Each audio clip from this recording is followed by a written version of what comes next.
साहिल जी, आपका स्वागत है। इस समय राम जन्मभूमि मंदिर के चंदे की गूंज हो रही है चारों तरफ। और सबसे पहले ये मुद्दा अखिलेश यादव जी ने उठाया था। और जैसे ही उन्होंने ये चीज उठाई, उसके बाद से ही एक कई चीजें निकल के सामने आई। इस बारे में आप क्या कहेंगे? देखिए, अखिलेश यादव जी ने हमेशा ही जो मुद्दा उठाया है वो सच साबित हुआ है, क्योंकि वो उन्हें पता था कि ये चोरों की सरकार में अयोध्या के नाम पे, मंदिर के नाम पे जो गौ मांस का चंदा खा सकता है, उसके लिए मंदिर कोई आस्था नहीं है। आस्था के साथ उनका खिलवाड़ करना ये बीजेपी पार्टी का एक अधिकार बन गया है और इतिहास गवाह है इस बातों का। अच्छा, जिस तरीके से एक के बाद एक परतें खुल रही हैं, लोग आज पूरे देश में कई ऐसे लोग सामने आ रहे हैं जहां पे उन्होंने जो दान दिया था वो दान वहां मिल नहीं रहा है। इस बारे में क्या कहेंगे आप? देखिए, दान जिन्होंने किया, मुझे लगता है कि उन्होंने दान गलत किया। गलत इसलिए किया कि वो पैसा अगर किसी गरीब मजदूर, किसी गरीब लड़कियों की शादी में करते तो वो आस्था से बढ़कर एक आस्था बनता भगवान के लिए। उन्हें पता नहीं था कि चोरों के हवाले में हम तिजोरी दे रहे हैं। जिस तरह से नाम था चंपत राय, तो वो चंपत राय ही हो गए। अच्छा, अभी एक बिहार में केस हुआ है भरत तिवारी का। उस एक भरत तिवारी एक सामाजिक कार्यकर्ता थे, लगातार विभिन्न मुद्दों पे आवाज उठाते थे।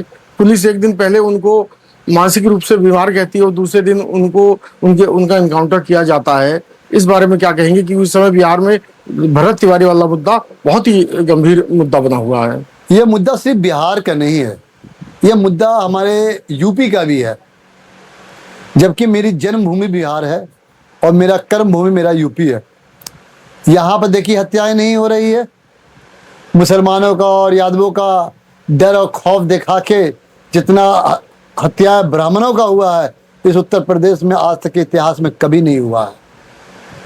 अगर उसके फादर को एक दिन पहले थाने में उठा के बैठा लिया जाता है और वो सिलेंडर कर देता है अपने आप को, और उसके बावजूद उसका काउंटर करता है, संविधान में कहाँ लिखा है काउंटर करने का? लेकिन आप काउंटर किए जा रहे हैं। अगर यही ठाकुर समाज का अगर वो होता तो सिर्फ उसके पैर में गोली लगती, लेकिन वो ब्राह्मण समाज का था इसलिए सीने पर गोली लगी। अच्छा, इस समय उत्तर प्रदेश की स्थिति लगातार खराब होती चली जा रही है। कानून व्यवस्था इस समय बुरा हाल चल रहा है, तो इस बारे में क्या कहेंगे? अब प्रदेश के मुख्यमंत्री पर 49 मुकदमा हो, वहाँ कानून की व्यवस्था सुधर जाए, आप शायद इस दुनिया में कल्पना ही कोई कर सकता है। अच्छा, ये कहते थे कि गैस की किल्लत नहीं होगी। आज मैं और कई चीजों पे हर चीज बिल्कुल एकदम सही चलेगा, लेकिन जो इन्होंने कहा था उससे उल्टा ही हो रहा है। आज भी गैस की किल्लत लगातार हो रही है, ब्लैक हो रहा है। पेट्रोल की भी जो है कई पेट्रोल पंप पे आज भी किल्लत है, वहाँ पेट्रोल पंप जो है बंद कर दिया जाता है। तो इस बारे में क्या कहेंगे? देखिए, इस बारे में मैं सिर्फ इतना ही कहूँगा कि पूरे मुसलमान कंट्री जितनी भी दुनिया में है, मोदी जी उनको धन्यवाद करना चाहिए कि आज अगर वो मुसलमान कंट्री खड़ी नहीं होती हिंदुस्तान के साथ में तो इससे भी बहुत बुरा हाल हुआ होता। लेकिन उन्होंने इस देश को मानते हैं, प्यार करते हैं, यहाँ की जनताओं से वो प्यार करते हैं। उन्होंने दिल खोल के पेट्रोल, डीजल और गैस दिया। युद्ध होने के बावजूद भी, ईरान अमेरिका से युद्ध चल रहा था, कई देशों से ईरान युद्ध लड़ रहा था, उसके बाद भी हिंदुस्तान पे आँच नहीं आने दिया। कहा कि आपका जिस जहाज पर झंडा लगा रहेगा उसको कोई नहीं रोक सकता है, और उसने आने दिया। ये हमारा प्यार था, हिंदुस्तान की जनता का के प्रति उनका प्यार था ये। अच्छा, लोहिया वाहिनी के आप सचिव बने हैं, राष्ट्रीय सचिव बने हैं, तो उसके बाद क्या भूमि संगठन में आप क्या भूमिका निभा रहे हैं? किस तरीके से आप अपनी तैयारी कर रहे हैं 2027 की? जो पार्टी का आदेश होगा, मुझे जहाँ भेजेगी और या जहाँ भी रखेगी, अपने विधानसभा में रखेगी, जो भी हमारे प्रत्याशी होंगे, बिल्कुल हम हर एक कार्यकर्ता, और समाजवादी पार्टी का कार्यकर्ता बहुत योद्धा कार्यकर्ता होता है। अगर आज अखिलेश जी सिर्फ ये कह दे कि कल पाकिस्तान पर कब्जा करके आना है, तो सिर्फ समाजवादी पार्टी का कार्यकर्ता अकेले ही पूरे पाकिस्तान में कब्जा करके आ सकता है। और किसी भी पार्टी के कार्यकर्ता में इतनी ताकत नहीं है। हाँ, चोरी करना अलग पार्टी में ताकत है, चंदा खाना पार्टी में ताकत है। और जिस तरह से प्रवीण तोगड़िया जी ने 14,000 करोड़ रुपया का मुद्दा उठाया था, आप देखिए आज तोगड़िया जी कहाँ बैठे हुए हैं, कहाँ है। तो शुक्र मनाओ कि ऊपर वाला की थोड़ी मेहरबानी की जिंदा है, नहीं तो बीजेपी वाले उन्हें भी मरवा देते। अच्छा, आप अखिलेश यादव जी को अपना नेता मानते हैं, ऐसी क्या खूबी एक आप बताना चाहोगे अपने नेता के बारे में जो आपको सबसे ज्यादा पसंद है?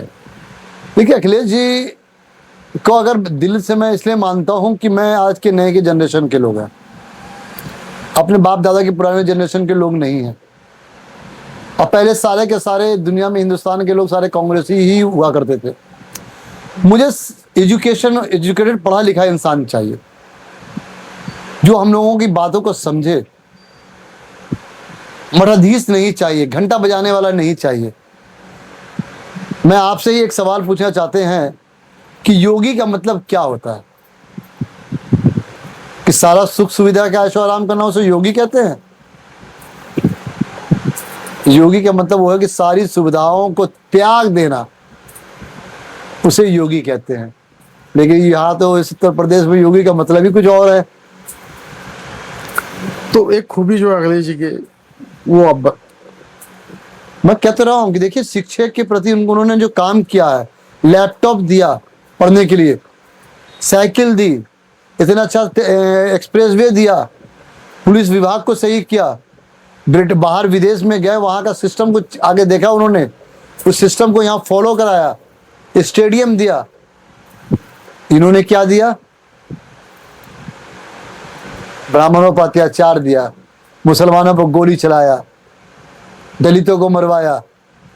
हमारी बहन जो अभी पाकिस्तान में जाके पाकिस्तान के अंदर घुस के हमला करके आई, उसको एक बीजेपी का मंत्री कहता है कि आतंकवादी की बहन को आतंकवादी को मरवा दिया।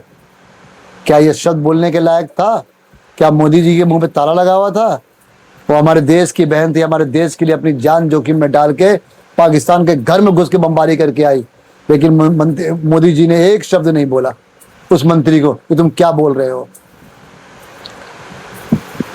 इस समय क्योंकि 2027 बिल्कुल नजदीक आ चुका है, लगातार तैयारी हो चुकी है, तैयारी चल भी रही है, तो आप जनता से क्या अपील करेंगे समाजवादी पार्टी को लेके? मैं समाजवादी पार्टी की तरफ से जनता से सिर्फ यही अपील करूंगा, शिक्षित सीएम होना चाहिए, एक दूसरे के दर्द को समझने वाला मुख्यमंत्री होना चाहिए, मठाधीश नहीं होना चाहिए।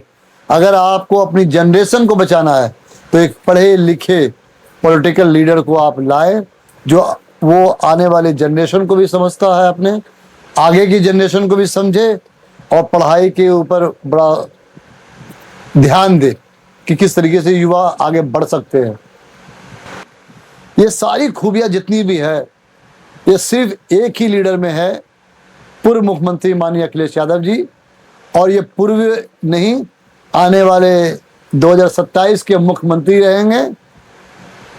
और पूरी जनता यूपी की मन बना ली है कि मुझे इस बार लखनऊ में अखिलेश जी को बैठा के और एक बंदे को लखनऊ से उठा के गोरखपुर भेजना।